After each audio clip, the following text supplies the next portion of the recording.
Flavour है, नई dish है और ये डिश है पारसी कुजीन से धनसक। बहुत ही पॉपुलर डिश है ये उनकी।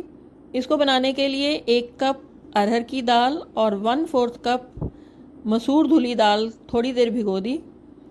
इसमें जो सब्जियां पड़ती हैं वो है कद्दू, बैंगन और लौकी। ये तीनों सब्जियां ऐसे चॉप करके रख ली। धनिया पत्ता चाहिए होगा। किसी कप में अगर पानी डाल के धनिया रख दें और फ्रिज में रख दें तो ये काफ़ी दिन तक चल जाता है। कुकर में ये सारी चीज़ें डाल ली, दोनों दालें, लौकी, कद्दू और बैंगन।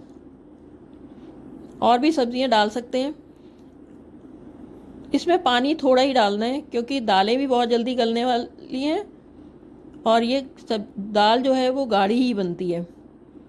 उसमें थोड़ा सा नमक, मिर्च, हल्दी डाल दिया, थोड़ा सा घी डाला और फिर कुकर को बंद करके 3 से 4 विसल लगवानी है बस। दाल गल जाएगी। और उधर पैन में थोड़ा सा नमक डाल के जीरे को भून लिया। उसके बाद इसमें सूखा धनिया डाला, वो भी भून लिया।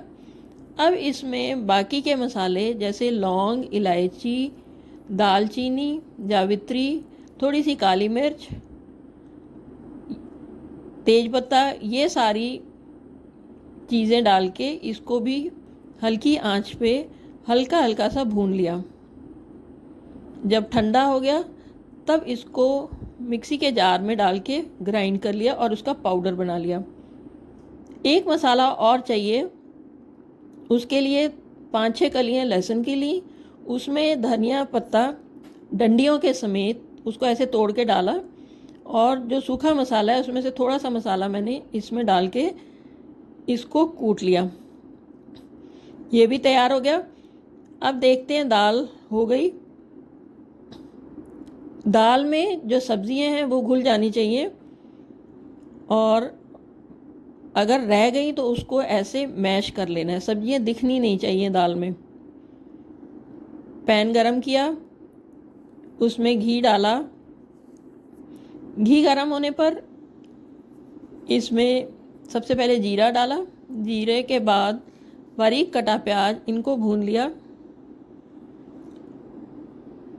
जो धनिए वाली पेस्ट बनाई थी लहसुन धनिए की, वो डाली। इसका कच्चापन लहसुन का निकालना बहुत ज़रूरी है। भूनते हुए बहुत अच्छी खुशबू आनी शुरू हो जाती है। पहले थोड़ा नमक मिर्च डाला था तो और ऐड किया नमक मिर्च, हल्दी। इसको भी अच्छे से भून के अब इसमें थोड़ी सी दाल डाली, उसको मिक्स कर लिया।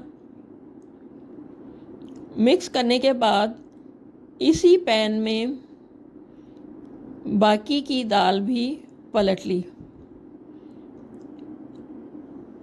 सूखा मसाला डाल लेंगे अब, जो वो पीस के रखा है। ये सूखा मसाला डाल दिया और 1 चम्मच के करीब मैंने इसमें इमली का पल्प डाला। ज़्यादा नहीं डालना और टमाटर का तड़का बिल्कुल मत लगाइएगा, नींबू डाल सकते हैं। इनको मिक्स कर लिया। थोड़ा सा फिर से घी डाला और इसको ऐसे गार्निश कर लिया बोल में निकाल के। बताइए ये रेसिपी कैसी लगी।